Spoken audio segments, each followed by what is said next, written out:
Well, welcome everybody to our coaching cafe for a Friday, or if you're in the US, it's a Thursday night, or if you're anywhere else in the world, whatever time it is for you. I'm really excited today because I get to interview Natalie Ashdown, who is one of my absolute business idols. So it's super exciting for me, and we're just welcoming Bridget in. Hi, Bridget. Hello, Paula. How are you? Very well.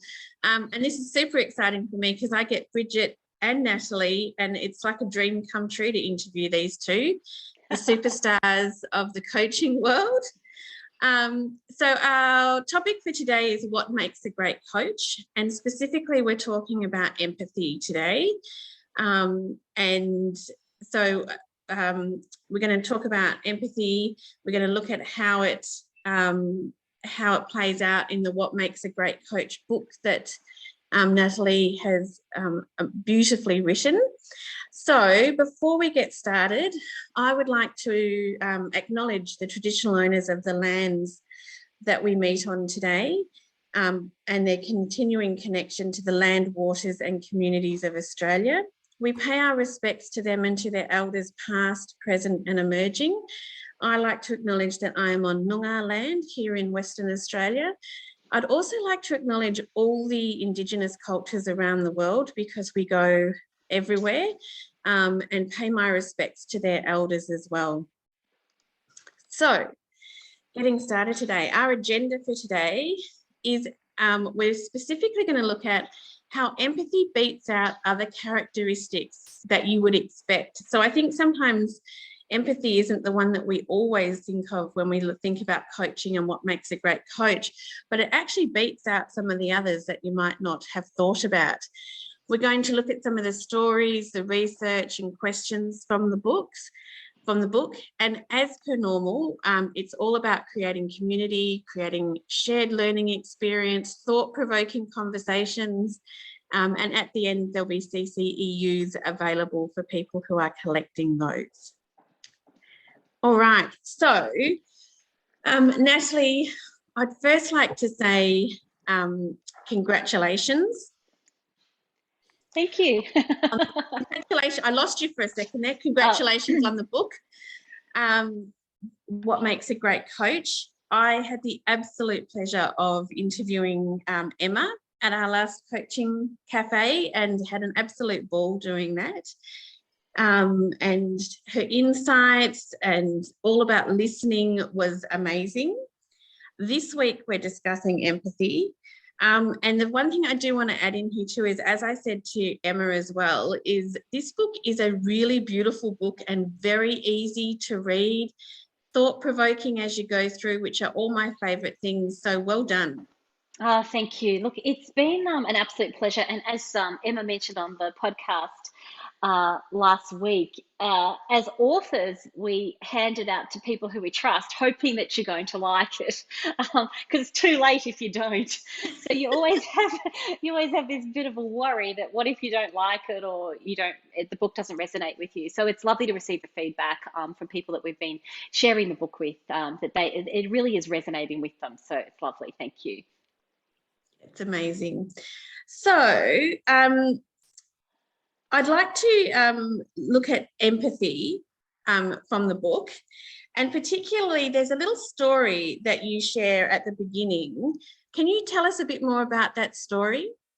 Yeah, actually, I thought I might read it to you because it might just kind of set up our conversation. And of course, we asked Bridget to be here with us as well, because it might sound like a mutual appreciation society today, but honestly, I feel like I learned empathy from you, Bridget. So I would really be keen, I would be really keen to hear your thoughts on this as well as we go along. So if I might just read a little bit from the book, because it's such a lovely story, and it's called Sometimes We Put Ourselves Under Too Much Pressure.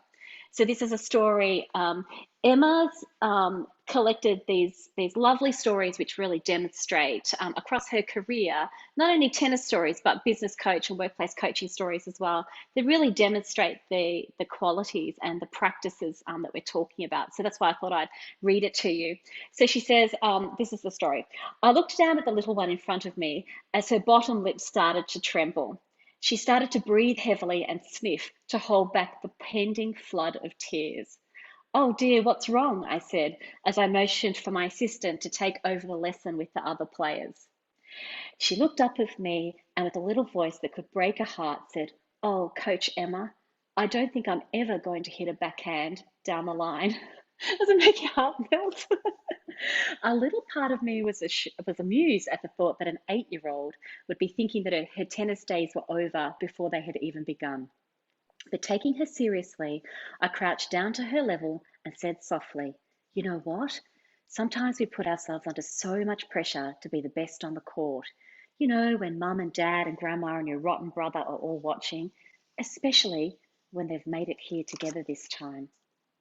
She nodded, and I could tell that I was on the right track.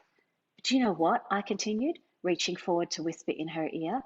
"I hit my best backhands when I'm having the most fun, and I heard that Ash Barty is the same."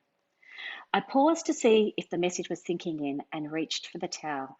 She wiped her dripping nose and eyes, and she gave me a tight hug. She didn't have to say anything, but that hug did all the talking. "Shall we go and have some fun?" I whispered to her again, and with that, she loosened her grip, she pulled her ponytail a little tighter, and we were off to hit some backhands down the line.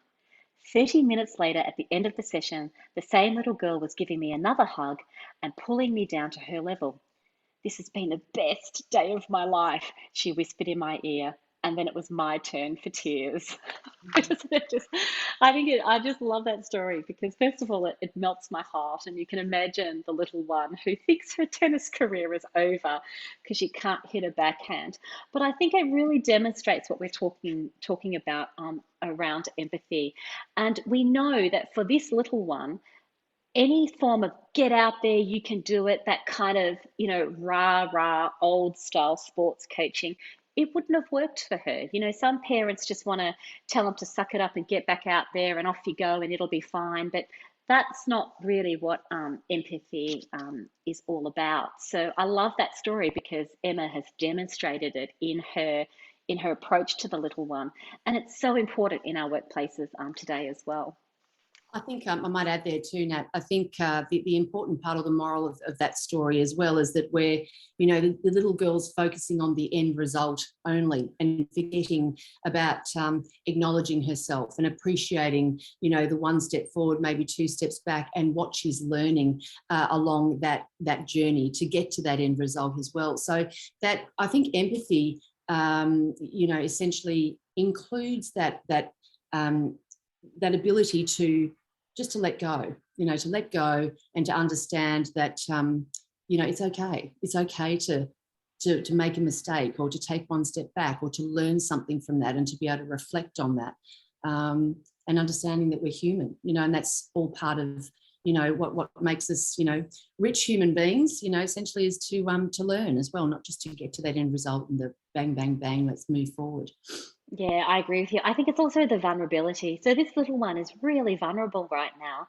And you could potentially hear parents saying, "Come on, suck it up, get out there, you'll be right."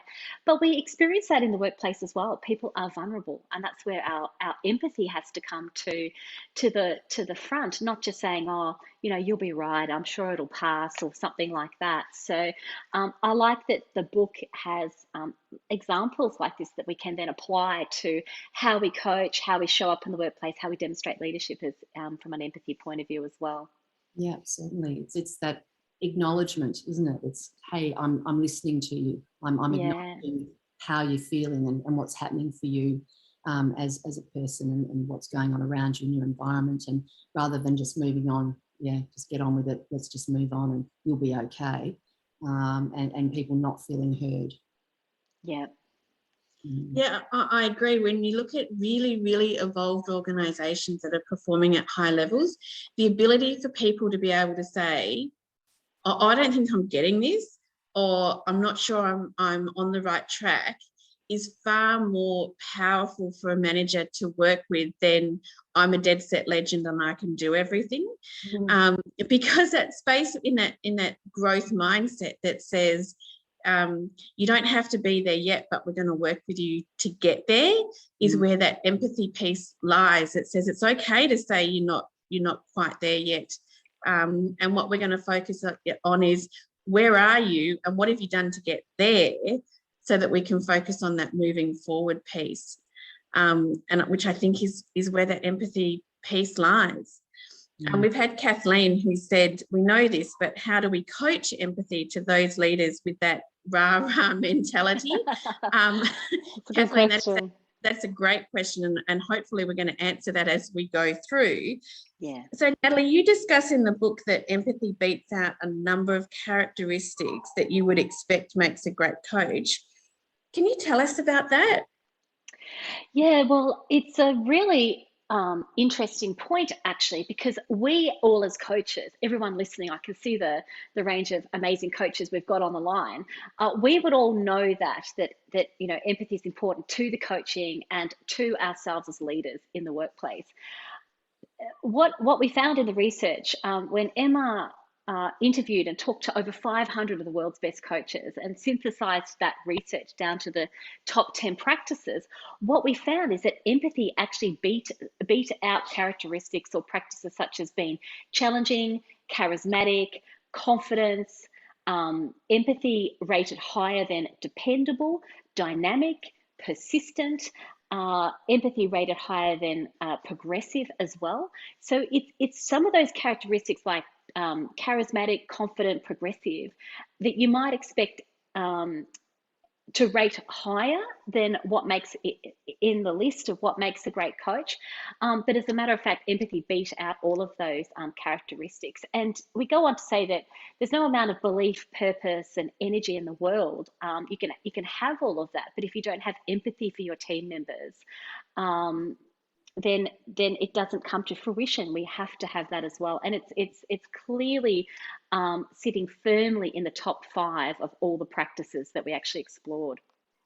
And I think too, just to add to that, I think as leaders without that empathy and that rah-rah, mentality, I think it's important to educate as well in terms of how empathy allows you to connect with your people.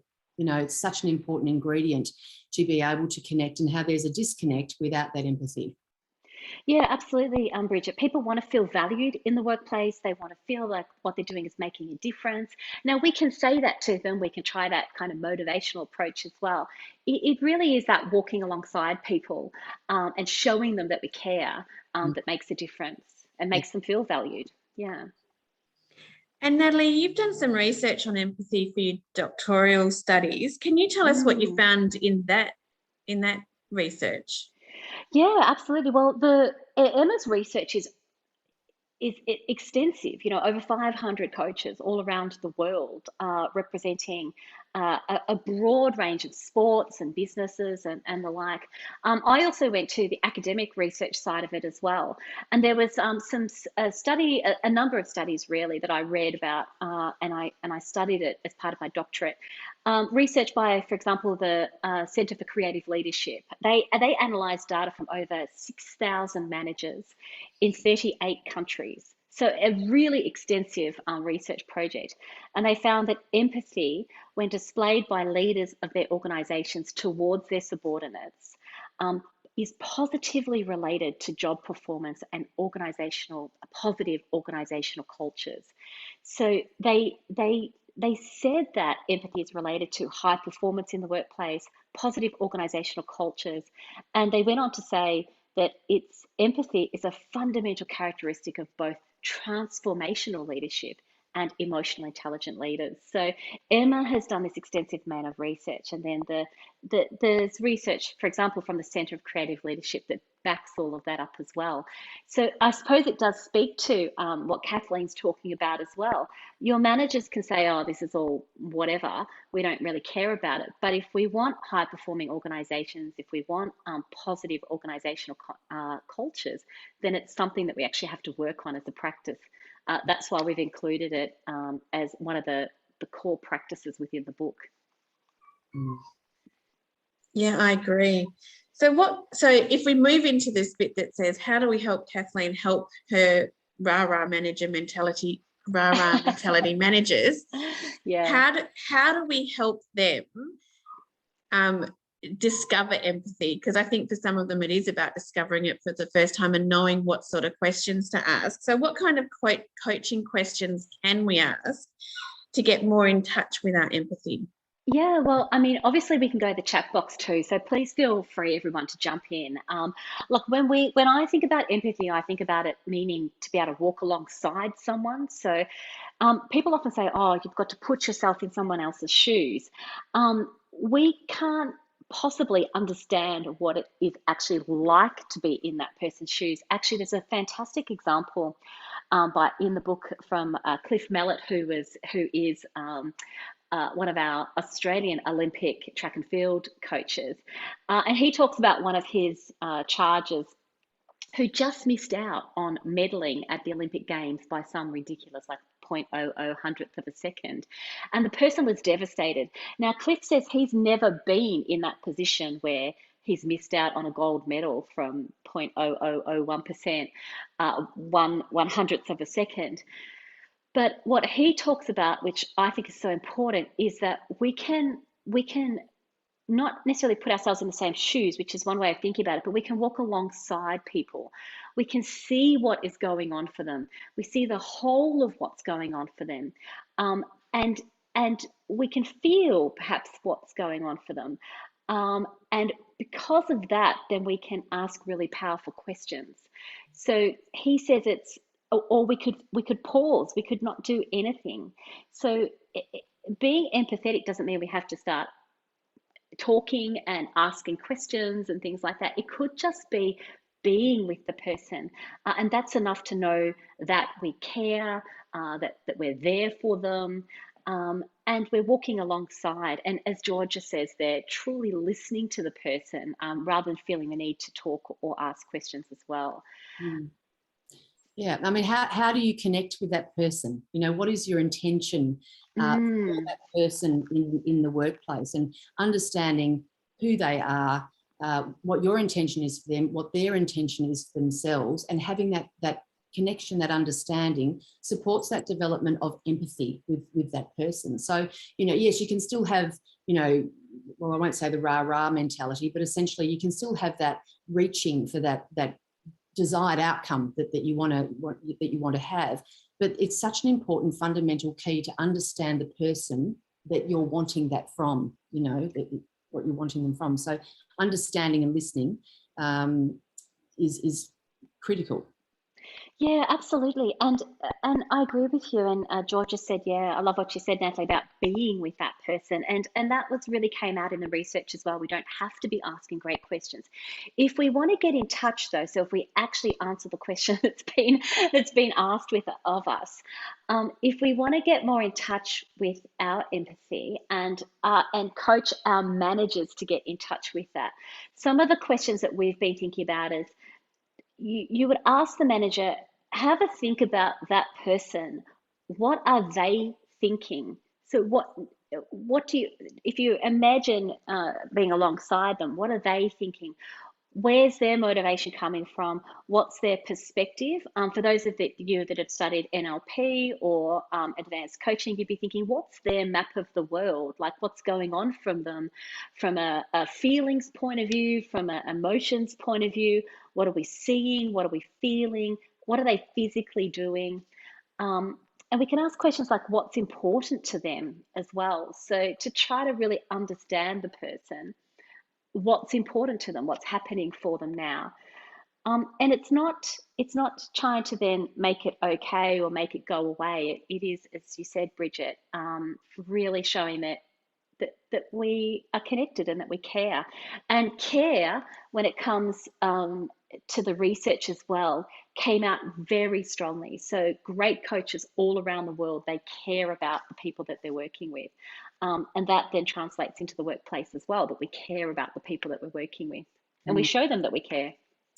And I think too, it's that shift between being task focused to relationship focused, isn't it? It's building on our ability to be able to become more relationship focused, not just task focused. Yeah, and I think, Kathleen, you've summed it up there too. You think it's a mentality. I think the mentality comes out of high pressure moments when frustration is high.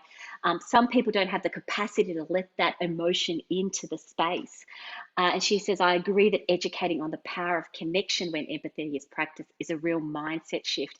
And I just want to emphasize this. We're not talking, we're not hugging trees and, sitting around and strumming guitars.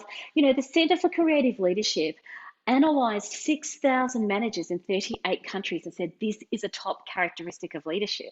So people that really actually want to improve their leadership skills, improve their coaching skills, it came out of Emma's research in terms of what makes a great coach, but it's a practice that we can all be working on. And that's why, Bridget, I asked you to come along, because I've learned from you over the last 20 years, and yourself as well, Paula. So I truly think it's a practice we can continue to develop in ourselves. And I think if we are to ask any, coaching questions when we are coaching leaders, what impact are you having on your team? In terms of how you show up and how you're demonstrating, what you value and what you believe in, that growth mindset. What's included in that for you in terms of how you come across to your team? So if you were to become that leader that was to support your team to be the best that they can be, what needs to happen for you to be able to do that? So, Nathan says understanding the specific motivating ideologies in which the manager prescribes is key, and how they align with their team members, which is really what I'm saying here too. It's taking a look in the mirror, reflecting on who am I as a leader and who do I need to be able to support my team to be the best that they can be. Yes, and of course, if you're listening to this online during our podcast, or you're catching up with it another time, I'll definitely listen to it again, because I'm a bit of a nerd, but also because you can hear the questions that Bridget's asking, and all of a sudden I'm like, oh, if I actually want to be that whole-rounded leader, the person that people actually wanted to follow, then what does that mean in terms of how I show up around these characteristics? So they're beautiful questions that we can actually reflect on. And what we've tried to do in the book as well is add a lot of those questions, but I would definitely be writing those down as well, those questions you're asking, Bridge. Thank you. Yeah, and I think if we go back to the original story of the little girl and her backhand, and what Bridget said at that point too was they're focused on the outcome, not the where are they at this point in time. If you think about that from a management perspective in the workplace, quite often we are really focused on KPIs and we're performance driven and you have to hit this target and do this.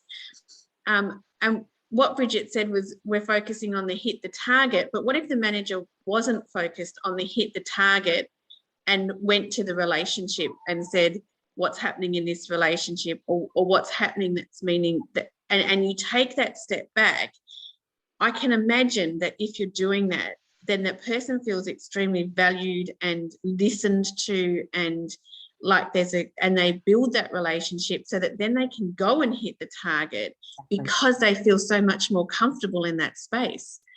Yes, absolutely. Yeah, I 100% agree. Yeah. And it is like what Abraham has said here as well.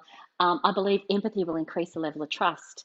So I think what you're talking about there, Paula, is also about that relationship, is that we're building that trusting relationship.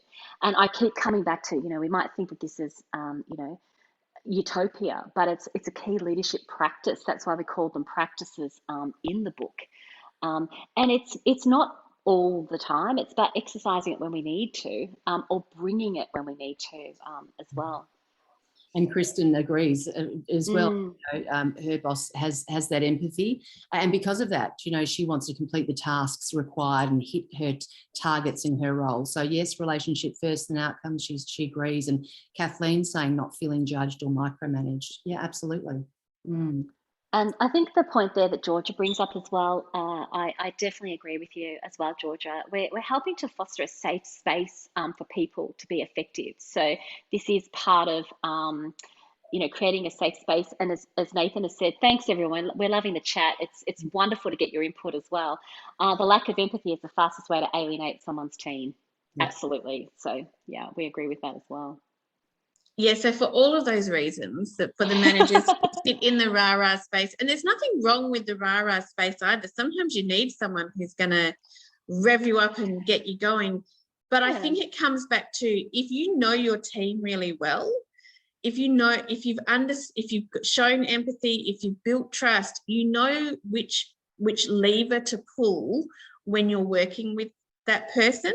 So sometimes you do need the rah-rah. Sometimes you need the empathy space, but the true coaches and the managers as coaches out there are the ones who know which lever to pull and when.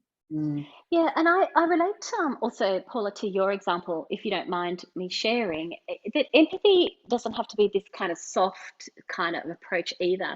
Like I'm thinking about when your child was bullied on the football field, and you shared that example with us, and your approach was, you know what?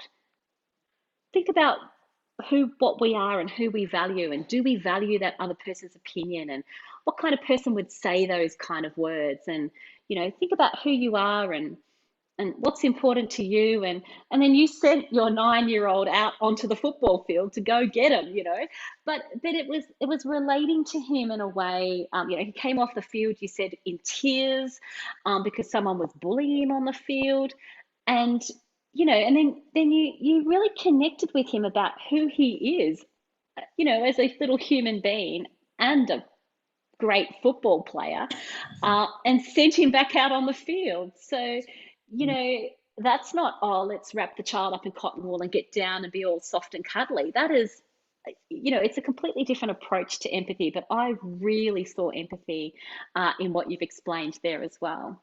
Yeah. Thank you, Natalie. Yeah, it was really about saying, we're not, if the person who said this doesn't add value to your life, then we don't need to actually take any notice of it. And you know who you are, and you need to go and be the best that you can be on that field, regardless of what that person is saying.